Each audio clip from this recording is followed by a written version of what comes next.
7 വയസ്സായ കുട്ടിയുടെ മാതാപിതാക്കളാണെങ്കിൽ ഇത് നിർബന്ധമായും ശ്രദ്ധിക്കുക.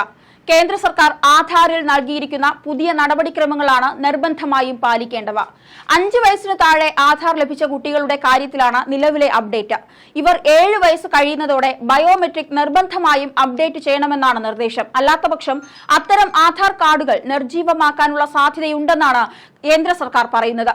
നിർബന്ധിത ബയോമെട്രിക് അപ്ഡേറ്റ് സംബന്ധിച്ച നിർദ്ദേശം കുട്ടികളുടെ ആധാറിൽ രജിസ്റ്റർ ചെയ്തിട്ടുള്ള രക്ഷിതാക്കളുടെ മൊബൈൽ നമ്പറുകളിലേക്ക് എത്തുമെന്നും UIDAI കൂട്ടിച്ചേർത്തിട്ടുണ്ട്.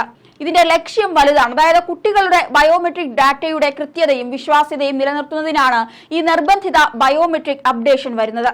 ബയോമെട്രിക് അപ്ഡേഷൻ ചെയ്തില്ലെങ്കിൽ കുട്ടികൾക്ക് ആധാറുമായി ബന്ധിപ്പിച്ചിട്ടുള്ള വിവിധ പ്രോഗ്രാമുകളിലേക്ക് പ്രവേശനം ലഭിക്കുന്നതിന് ഇത് തടസ്സം നേരിടും.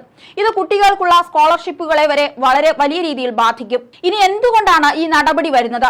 5 വയസ്സിന് താഴെയുള്ള കുട്ടികളുടെ ആധാർ എൻറോൾമെന്റ് സമയത്ത് വിരലടയാളങ്ങളും ഐറിസ് അടക്കമുള്ള ബയോമെട്രിക്സുകളും എടുക്കുന്നില്ല. ഈ സമയത്ത് കുട്ടികളുടെ ഫോട്ടോ, പേര്, ജനനത്തീയതി, ലിംഗഭേദം, വിലാസം എന്നിവയാണ് അടയാളപ്പെടുത്തുന്നത്. കൂടാതെ അച്ഛന്റെയോ അമ്മയുടെ ആധാറുമായി ബന്ധിപ്പിക്കുകയും ചെയ്യും. നിലവിലെ നിയമങ്ങൾ പ്രകാരം ഇത്തരം കേസുകളിൽ 5 വയസ്സ് പൂർത്തിയാകുമ്പോൾ വിരലടയാളം, ഐറിസ്, ഫോട്ടോ എന്നിവ അപ്ഡേറ്റ് ചെയ്യേണ്ടതുണ്ട്. എന്നാൽ പലരും ഇത് ചെയ്യുന്നില്ല. അതിനാലാണ് UIDAI കടുത്ത നിലപാടിലേക്ക് നീങ്ങിയത്.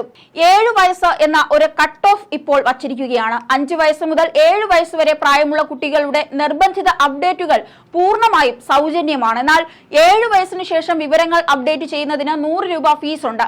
അപ്ഡേറ്റ് ചെയ്ത ബയോമെട്രിക് ഉള്ള ആധാർ കാർഡുകൾ കുട്ടികളുടെ സ്കൂൾ പ്രവേശനം, പ്രവേശന പരീക്ഷകൾക്ക് രജിസ്റ്റർ ചെയ്യൽ, സ്കോളർഷിപ്പുകളുടെ ആനുകൂല്യങ്ങൾ നേടൽ, DBD അതായത് ഡയറക്ട് ബെനിഫിറ്റ് ട്രാൻസ്ഫർ പദ്ധതികൾ തുടങ്ങിയ സേവനങ്ങൾക്കൊക്കെ എളുപ്പമാക്കാൻ സാധിക്കുമെന്നുള്ളതാണ്. അതായത് എത്രയും പെട്ടെന്ന് തന്നെ 7 വയസ്സായ കുഞ്ഞുങ്ങൾ 5 വയസ്സിന് ശേഷം അവരുടെ ആധാർ അപ്ഡേറ്റ് ചെയ്തിട്ടില്ല എങ്കിൽ നിർബന്ധമായും ചെയ്യണമെന്നുള്ളതാണ് നിർദ്ദേശങ്ങളിൽ പറയുന്നത്.